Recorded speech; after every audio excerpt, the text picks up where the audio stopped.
Salut à tous. Bon alors aujourd'hui on va commencer par une énigme. Pourquoi ceux qui passent leur temps à boire du café au boulot sont les moins énervés? Bon, démerdez-vous, moi j'ai pas la réponse. Ce matin j'étais en vélo dans la métropole de Vesoul et un truc jaune m'a surpris. Un citron qui traverse sans regarder. Perdu.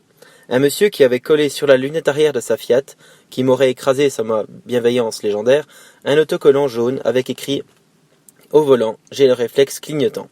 Alors c'est bien, je félicite l'initiative, mais c'est juste normal. Pire, c'est même obligatoire et sanctionnable si tu les mets pas, les clignotants, pas les autocollants. Est-ce que moi je vais m'en coller un sur le front avec écrit « Pour marcher, j'appuie sur mes deux pieds ». Non, tu me diras, après, pour ceux qui, pour marcher, essayent de se rouler par terre, le conseil peut s'avérer précieux. Big up les bébés. Enfin, c'est vrai que la mobilité dans les villes nous stresse. Entre les fous du volant qui chatouillent ton pare-choc arrière avec leur plaque d'immatriculation et les mamies qui essaient de traverser et qui se font insulter dans l'habitacle du courtois jeune homme qui les laisse passer, je m'interroge sur la suite. Je pense à mes grands-parents qui n'osent plus venir en ville en voiture de peur d'attraper le vertige dans ces manèges que sont devenus les ronds-points à double fil. Et je me demande comment on va réussir à redescendre en dessous du seuil des 8 maires insultés au kilomètre. Moi, je suis comme tout le monde. En France, quand quelqu'un oublie de mettre son clignotant, au minimum, j'engage une poursuite judiciaire. Pourtant, les clignotants, c'est comme les capotes. Ça protège celui qui bouge et celui qui attend. Et en général, ça limite quand même bien les accidents. Hein, les bébés?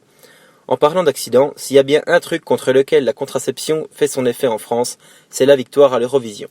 Car oui, notre représentant cette année était Bilal Hassani, à l'allure d'une représentante, factuellement. Bilal Hassani, il n'a pas fait autant de miracles à l'Eurovision que la science a fait pour lui. Et je suis tombé sur un post sur Facebook qui parlait de l'engagement de ce monsieur durant l'Eurovision. Et en commentaire, en bas de ce post, criblé de dégoût et de moquerie, on distingue le contingent homophobe, la patrouille des dépressifs de France, des gens désemparés quant à notre place anecdotique au classement de l'édition 2019, et Michel. Michel qui nous a partagé son avis avec un talent fou. Michel, sur son profil, est un bon vivant, a priori assez âgé et passionné de pêche. Il insère une photo en guise de commentaire et puis ajoute « Bonjour de Navili, 9,5 degrés avec un ciel nuageux, il est tombé 2 mm. Bonne journée à tous. » Légèreté matinale ou message subliminal? Si sur la photo, Bilal Hassani est représenté par la cigogne, le corbeau noir de colère n'emmène pas large face à l'oiseau atypique. Mais s'il n'est tombé que 2 mm à Navili, un 20 mai, après l'hiver qu'on a eu, c'est quand même inquiétant. On sous-estime un peu trop les anciens, les seniors qui paraissent mentalement résignés aux mots croisés et à la météo. Mais creusez un peu avec l'appel du subconscient, et voyez parfois plus qu'un vieillard aigri qui piétine sur les passages piétons. Finalement, le monsieur à la Fiat de ce matin, il avait peut-être simplement pour but de ralentir le trafic pour limiter les accidents.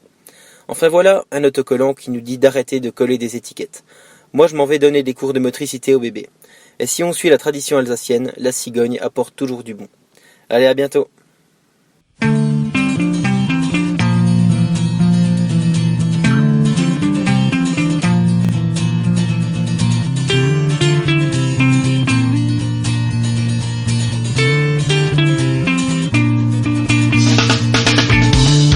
To my